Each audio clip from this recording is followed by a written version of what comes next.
Bismillahirrahmanirrahim. Assalamualaikum warahmatullahi wabarakatuh.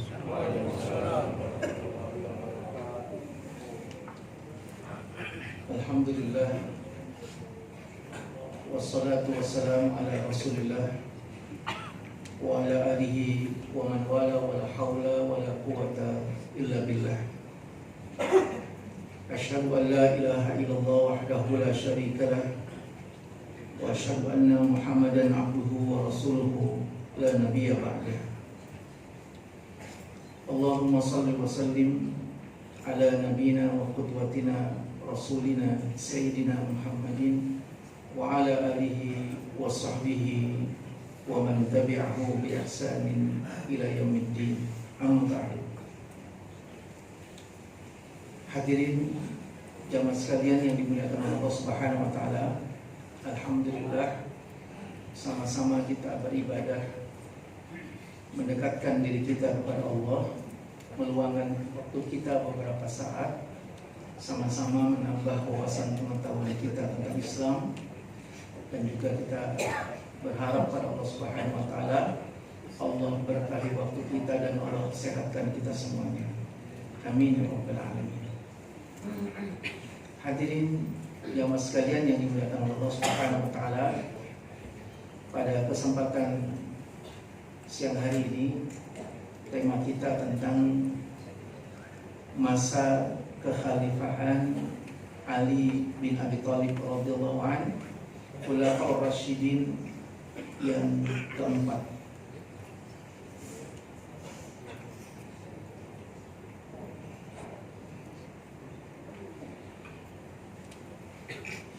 Beliau memimpin umat ini tahun 35 Hijriah sampai dengan tahun 40 Hijriah, bertepatan dengan tahun 656 dan 600 sampai dengan 661. Pemerintahan yang beliau amanahi selama 5 tahun ini karena dilandasi oleh situasi politik yang tidak menentu setelah peristiwa pembunuhan Utsman bin Affan radhiyallahu anhu dan menguasainya para pemberontak di Madinah, sehingga situasi dan kondisi Madinah yang pada waktu itu kurang kondusif, sehingga penyebaran wilayah Islam pada masa pemerintahan Khalifah Ali bin Abi Thalib ini tidak begitu signifikan. Warna hijau inilah warna perluasan Islam sebagaimana yang dirintis oleh Khulafaur Rasyidin, baru akan merambah wilayah Asia dan wilayah Afrika Utara. Jamaah sekalian yang dimuliakan oleh Allah Subhanahu wa taala, karena situasi politik yang tidak stabil itu setelah pembunuhan Utsman bin Affan radhiyallahu anhu dan Madinah dikuasai oleh para pembangkang dan pemberontak, kaum muslimin secara aklamasi bersepakat untuk mengangkat Ali bin Abi Thalib sebagai pemimpin mereka, menyelamatkan situasi kondisi yang sangat rapuh pada waktu itu.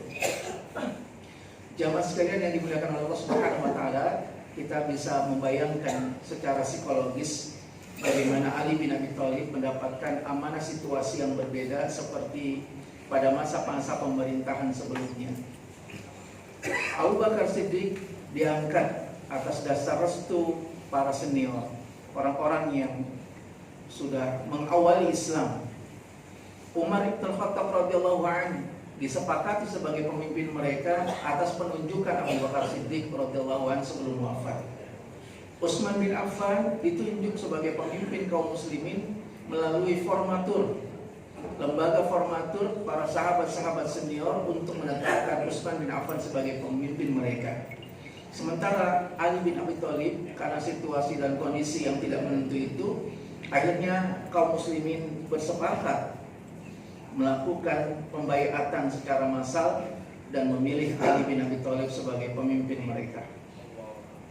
Jamaah sekalian yang dimuliakan oleh Allah Subhanahu wa taala, padahal situasi kondisi yang terjadi pada waktu itu situasi kondisi yang cukup merepotkan dalam pengelolaan dan penataan amanah yang diberikan umat kepada Ali bin Abi Thalib. Karena pada saat yang sedemikian rupa ini, tantangan yang diberikan dan yang dihadapi oleh Ali bin Abi Thalib tidak kalah berat. Sebab saat itu situasi dan kondisi dalam situasi yang tidak bersahabat.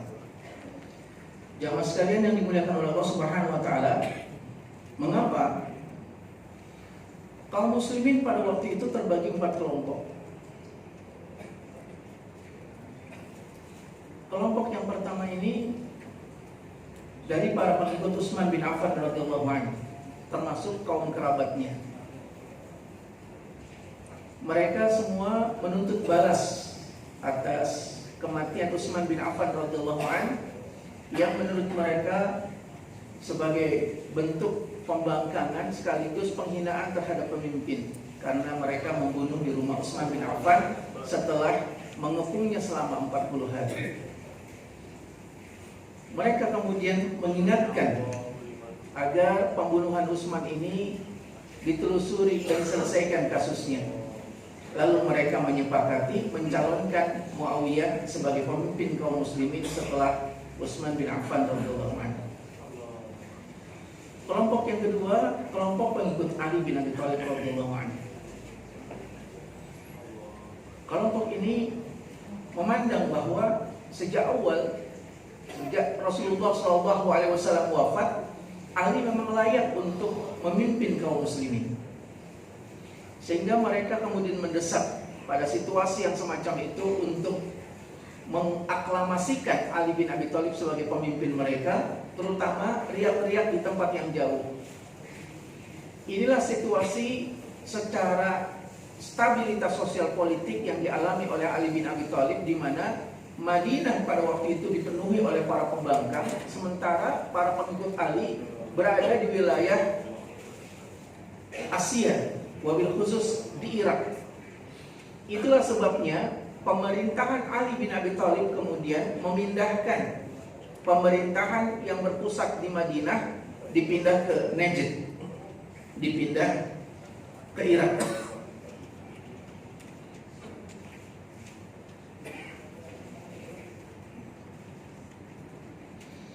Jadi situasi sosial politik yang dialami oleh Ali bin Abi Thalib ini yang kemudian menetapkan bahwa pusat pemerintahannya berpindah dari Madinah ke Irak.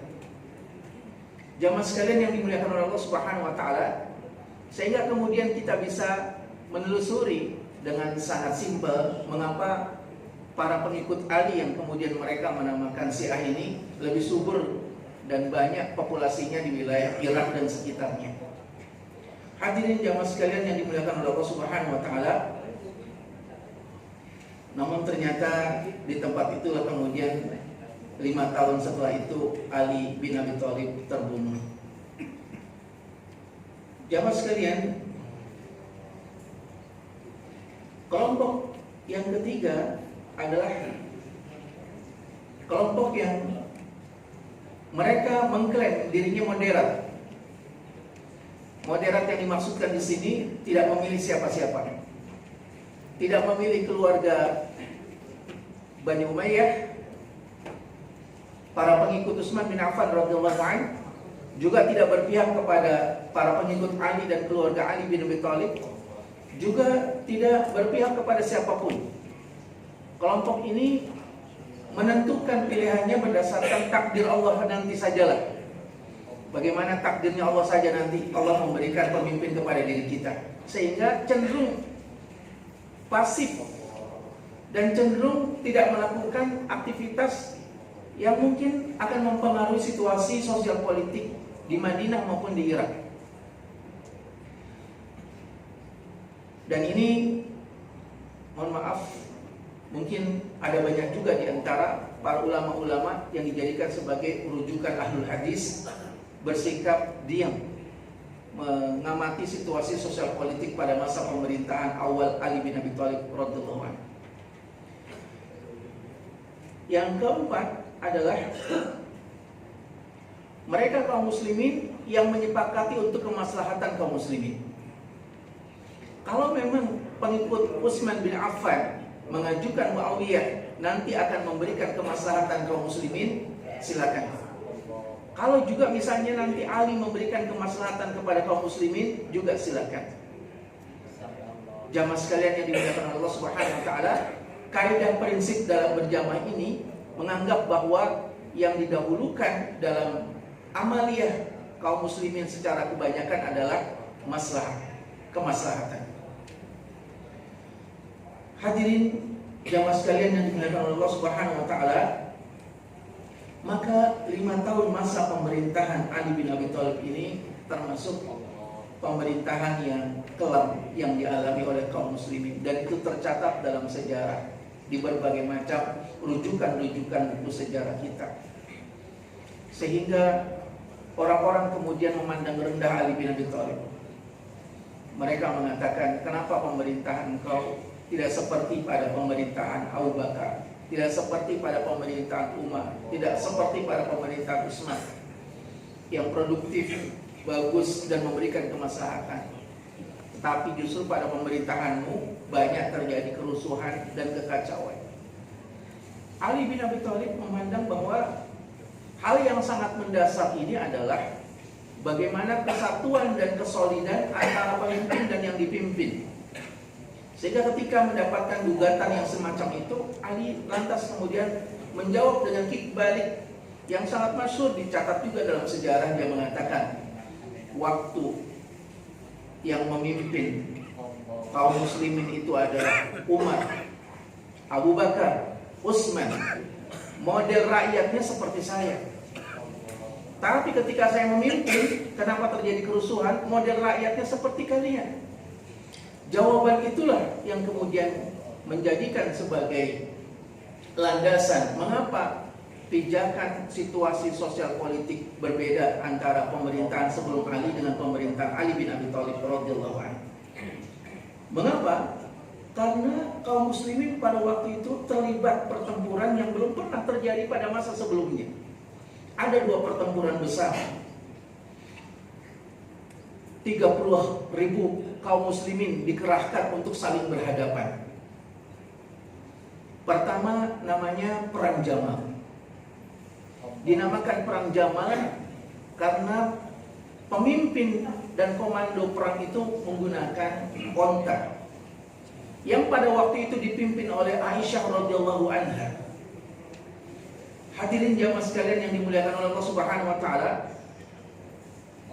ada yang menelusuri dari sisi yang lain. Kenapa Aisyah radhiyallahu anha memerangi dan berhadapan dengan Ali bin Abi Thalib?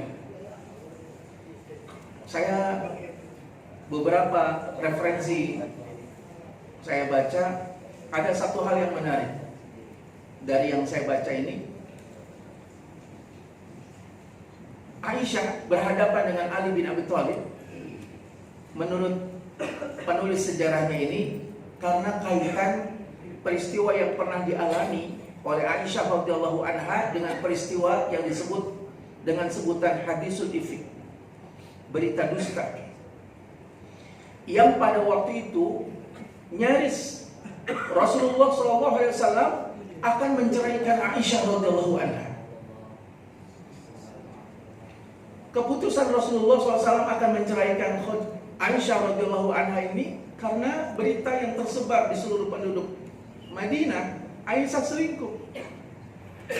Rasulullah perlu mendapatkan klarifikasi, dan dia tanya ke berbagai macam pihak. Salah satu pihak yang ditanya adalah Ali bin Abi Thalib. Ya Ali, bagaimana berita tentang Aisyah yang selingkuh yang didengar oleh banyak orang di Madinah. Keputusan Ali, ceraikan saja. Toh masih banyak wanita yang lebih baik daripada Aisyah. Nah, catatan ini yang kemudian oleh penulis sejarah mengatakan bahwa ada aspek hal dari sisi psikologis kemanusiaan. Kenapa kemudian Aisyah radhiyallahu anha berhadapan dengan Ali bin Abi Thalib pada pemerintahan Ali bin Abi Thalib? Namun kemudian Ali mengingatkan kepada Aisyah radhiyallahu anha bahwa ini merupakan gesekan adu domba musuh-musuh Islam yang pada waktu itu Aisyah bersama dengan Zubair bin Awam, Thalha bin Ubaidillah dan sebagainya. Sehingga kemudian Ali bin Abi Thalib menjumpai mereka sambil mengatakan, ingat gak dulu waktu kita ngaji bersama dengan Rasulullah SAW? Rasulullah mengatakan kepada kita dalam pengajian itu bahwa engkau nanti akan memusuhi Ali. Apa jawabanmu ya Zubair? Kata Zubair, tidak mungkin. Bukankah itu jawabannya? Engkau mengatakan tidak mungkin aku bermusuhan dan berhadapan dengan Ali, orang yang dicintai oleh Rasulullah, begitu kan? Tapi ternyata kenapa di hari ini kau berhadapan denganku? Kalimat itulah yang diungkapkan oleh Ali bin Abi Thalib kepada Zubair bin Awam, kepada Thalha bin Ubaidillah, bahwa dulu kalian dikatakan oleh Nabi akan berhadapan denganku, kalian mengatakan tidak, nggak mungkin. Ternyata sekarang kalian berhadapan denganku. Akhirnya mereka kemudian mengingat ungkapan itu kepada Rasulullah dan mereka berjanji tidak akan mungkin aku memusuhi Ali bin Abi Thalib dan Rasulullah. Akhirnya mereka pulang. Dan ternyata Thalha dan Zubair ketika pulang, mereka masuk dalam informasi dan berita yang negatif yang disebar Yahudi, dan akhirnya dibunuh oleh pengadu domba. Sehingga belum sampai sempat ke Madinah, dua orang ini terbunuh.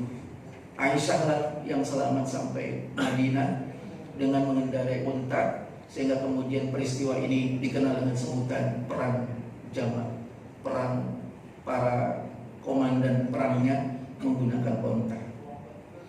Jamaah sekalian yang dimuliakan oleh Allah Subhanahu wa taala, perang yang kedua di masa pemerintahannya adalah perang Siffin. Jamaah sekalian yang dimuliakan oleh Allah Subhanahu wa taala, dalam catatan sejarah, perang Siffin ini merupakan gesekan masa lalu. Sebab antara keluarga Ali bin Abi Thalib dengan keluarga Muawiyah sejak lama konflik yang dikenali keluarga Bani Abbasiyah dan keluarga Bani Umayyah. Dan memang dalam catatan sejarah, dua keluarga besar kabilah Quraisy itu tidak pernah akur, baik sebelum Islam maupun sesudah Islam. Selalu konflik antara Muawiyah dengan Abbasiyah. Dan ketika kita telusuri, konfliknya sangat dahsyat sekali. Sekali saja mereka pernah bersepakat untuk tidak konflik, tapi itu ternyata tidak lama. Setelah itu konflik lagi. Bahkan dibuatkan anekdot, sewaktu berkumpulnya Quraisy di Damaskus, Bani Umayyah dengan Bani Abbasiyah ternyata mau ikut hadir berunding, dan akhirnya mereka sepakat kita nggak usah konflik lah. Lalu di antara mereka menyampaikan beberapa konsideran. Bukankah Nabi mengatakan ukhuwah itu sesuatu yang indah, dan untuk menguatkan ukhuwah salinglah memberi hadiah, nanti ikatan ukhuwah semakin kuat. Tahabau, berilah hadiah, nanti terikatlah ikatan ukhuwah itu.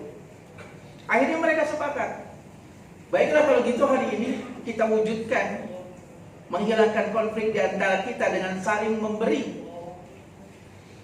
Kalau ada di antara kita yang meminta, kasih tanpa harus berpikir terlalu lama dan panjang. Akhirnya disepakati. Siapa yang mau minta duluan silakan. Siapa yang mau beri akan kami kasih. Akhirnya mereka saling mengajukan antara usia dan senioritas itu. Bani Abbas lah, Bani Umayyah lah. Akhirnya Bani Umayyah yang meminta, wahai Bani Abbasiyah, saya dengar Bani Abbasiyah punya istana besar di Damaskus, dan Damaskus ini pusat pemerintahan Bani Umayyah. Untuk mewujudkan persaudaraan kita, saya minta istana yang ada di Syria beserta isi-isinya untuk pemerintahan Bani Umayyah. Maka kemudian jawaban dari Bani Abbasiyah, silakan, kami rela dengan senang hati. Itu bahagianya luar biasa Bani Umayyah. Belum pernah terjadi peristiwa yang semacam itu. Akhirnya saking bangganya dia pun sampaikan langsung, wahai keluarga Bani Abbasiyah, silakan kamu minta apa saja kami langsung kasih. Maka kata Bani Abbasiyah, wahai Bani Umayyah, permintaan kami gak muluk-muluk, satu saja, kembalikan istana yang ada di Damaskus, Syria beserta isi-isinya. Akhirnya terjadilah konflik berikutnya, dan kemudian tidak pernah akur antara Bani Umayyah dan Bani Abbasiyah. Jadi perang Siffin adalah cikal bakal memang kedua kabilah tersebut yang tidak pernah akur sebelum maupun sesudah Islam. Maka pada saat kita menyaksikan dengan berbagai macam catatan sejarah yang dituliskan oleh para penulis sejarah, kita akhirnya berkesimpulan ini merupakan nostalgia konflik masa lalu. Hadirin jamaah sekalian yang dimuliakan oleh Allah Subhanahu wa taala, sulitnya masa pemerintahan Ali bin Abi Thalib ini karena ada beberapa putusan yang harus dia lakukan.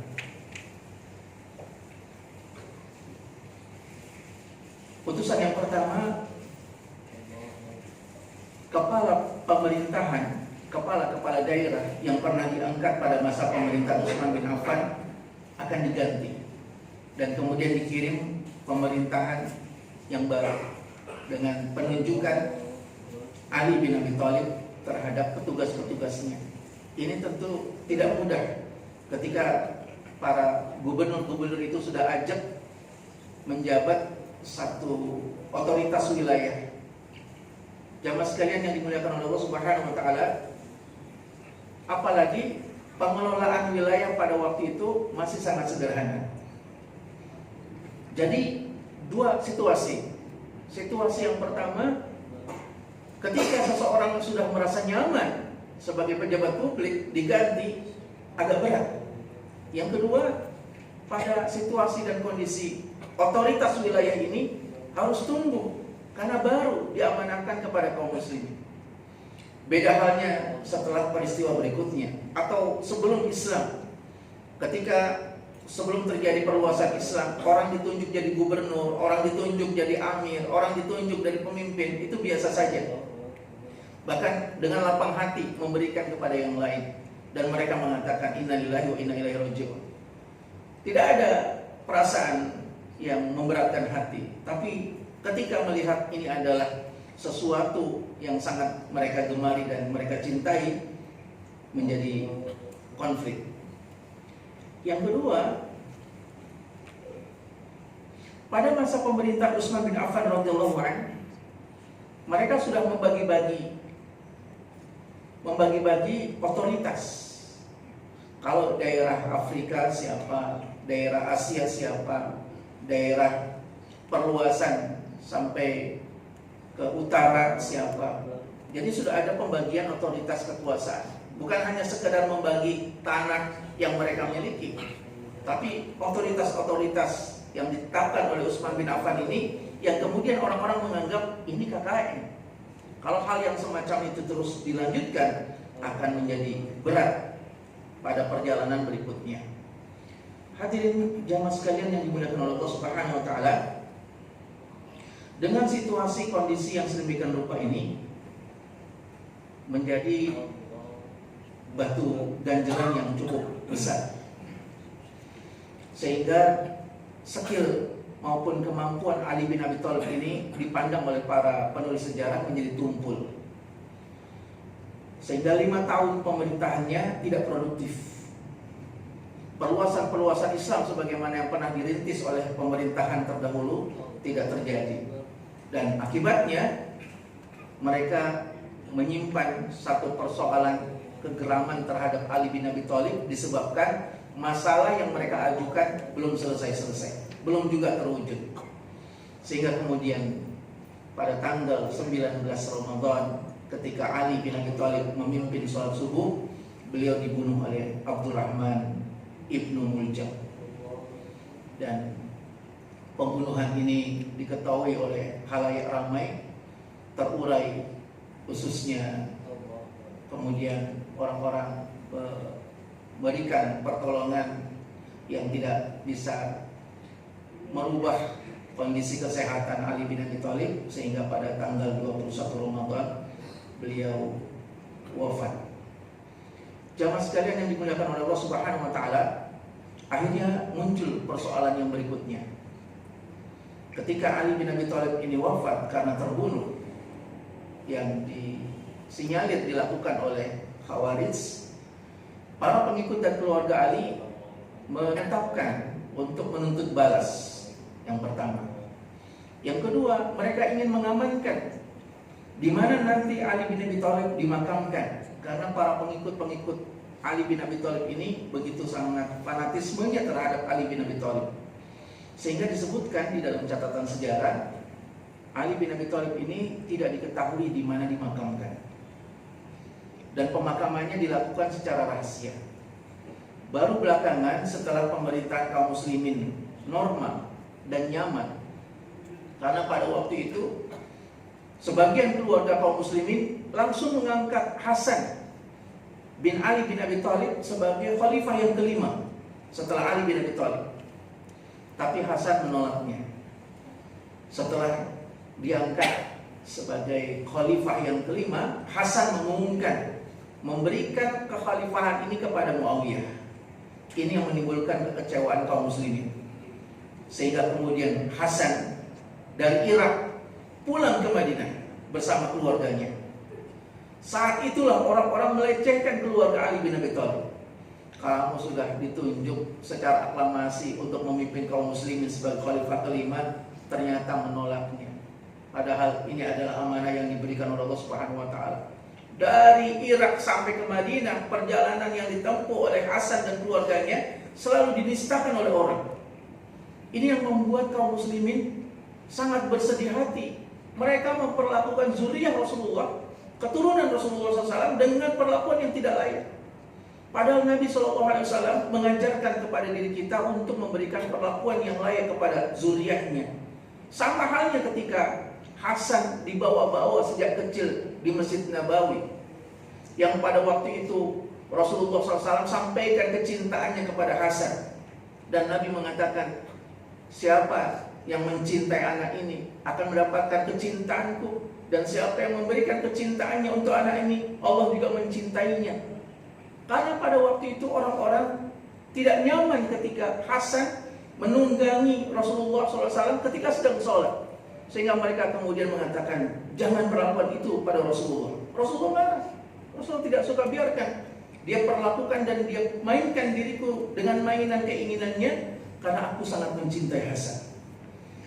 Jamaah sekalian yang dimuliakan Allah Subhanahu wa taala, ini yang diketahui dalam satu kaidah bahwa Rasulullah SAW membangun masjid yang ramah anak. Bagaimana Masjid Nabawi pada waktu itu, Hasan, cucu kesayangannya, lari main di masjid. Bukan hanya main di masjid, menunggangi Rasulullah SAW dan dianggap sebagai kuda-kudaannya Hasan. Yang pada waktu itu para sahabat mengira Nabi SAW mendapatkan wahyu, ternyata Hasan sedang menunggangi Rasulullah SAW. Dan kemudian Rasulullah memberikan kepada para sahabat informasi bahwa aku mencintai anak ini sebagaimana kecintaan yang aku miliki untuk umat. Jamaah sekalian yang dimuliakan Allah Subhanahu wa taala, maka alangkah indahnya kalau kita juga menghadirkan masjid kita, masjid yang ramah anak, sehingga anak-anak berkeliaran main ke masjid. Kalau kita saksikan hari ini di Turki misalnya, anak-anak ramai di masjid. Bahkan kata Muhammad Al-Fatih, pembuka Konstantinopel, yang mengatakan, kalau kamu sholat tidak mendengar suara anak-anak di belakang, bersedihlah, prihatinlah, itu merupakan masa kelam kalian. Jadi kita sesungguhnya sangat rindu dengan suara anak-anak. Saya tahun 2000 ke Turki. Ada satu hal yang mengagetkan di tahun 2000 waktu saya datang ke tempat itu. Karena masjid Turki itu 3 lantai. Lantai pertama perpustakaan dan penutup akses internet, lantai kedua buat sholat, lantai ketiga tempat main. Dan pada waktu itu ketika saya berkunjung, permainan yang diadakan di masjid adalah biliar. Waktu mau sholat Jumat masih ada suara ketak-ketok. Saya tanya, suara apa itu? Biliar Ustaz, di lantai 3. Ada biliar di lantai 3? Iya, anak-anak lagi main biliar. Biliar di masjid. Kata sang imam, mereka kami sediakan biliar di masjid. Daripada mereka main biliar di luar masjid, lebih banyak bahayanya ketimbang mereka main biliar dalam masjid. Kalau mereka main biliar di masjid dengan suara azan dan qomat, mereka langsung turun dan ikut sholat bersama. Tapi kalau mereka main di luar, apa yang bisa kita amankan untuk mereka? Jadikan mereka senang dengan masjid. Hari Ahad setelah selesai kuliah subuh, karpet masjid digulung. Ternyata di bawah karpet itu sudah ada maket lapangan basket. Sang imam langsung memasang jaring bola basket di atas mihrab. Saya geleng-geleng kepala. Saya katakan kalau di Indonesia model masjid kayak begini sudah ramai di Ampor. Kata imam, jangan samakan mereka situasi seperti ini dengan kalian di Indonesia yang aman. Kita di sini untuk mendatangkan mereka datang ke masjid itu susah sekali. Maka kita jadikan sarana apa yang membuat mereka sangat gemar datang ke masjid. Nah, jamaah sekalian yang dimuliakan Allah Subhanahu wa taala, ini yang dialami oleh Hasan. Maka ketika Hasan menyerahkan pemerintahan kepada Muawiyah, orang-orang ramai menghinanya. Lalu diingatkan kembali, bukankah kalian dulu mencintaiku ketika Rasul kakekku mengatakan itu kepada kalian? Akhirnya orang-orang kemudian meredam rasa kekesalan mereka karena Hasan menyerahkan pemerintahan kepada Muawiyah. Maka kemudian setelah itu pemerintahan kaum muslimin berlaku aman. Setelah itu kemudian orang-orang mengetahui bahwa Ali bin Abi Thalib dimakamkan di Neceh, di Irak. Ini makam Ali bin Abi Thalib yang diketahui sebagai tempat makamnya khalifah yang keempat kaum muslimin, sehingga banyak orang kemudian akhirnya berkunjung dan datang sebagai penghormatan terhadap khalifah yang keempat ini. Beliau meninggal dunia dengan 8 orang istri dan 36 orang anak, dan anak yang sangat masyhur adalah Hasan dan Husain. Dan mereka sebagai zuriyah Rasulullah SAW, mereka mendapatkan kehormatan dalam adab dan etika kaum muslimin.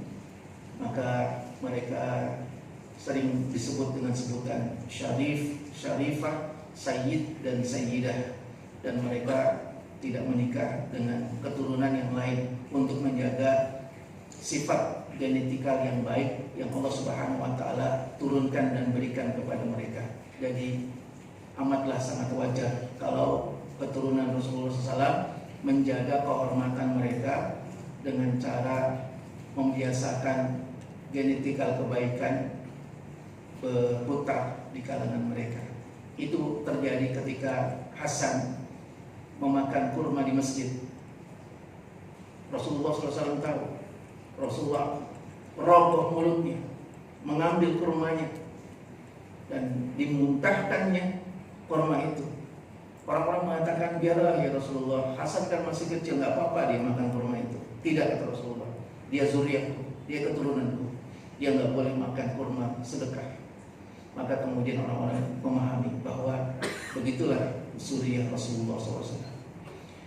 Inilah beberapa catatan yang bisa kita lihat di catatan sejarah kaum muslimin, menjadi contoh bagi diri kita ketika kita memahami situasi dan kondisi di mana kejayaan dan masa keemasan Islam insya Allah memberkahi sejarah kehidupan kita, dan sangat mungkin kita mampu merealisasikannya kembali.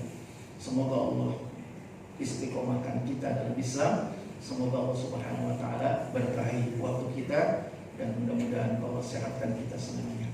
Aku qouli hadza fastaghfirullah wa lakum. Subhanakallahumma wa bihamdika asyhadu an la ilaha illa anta astaghfiruka wa atubu ilaik. Assalamualaikum warahmatullahi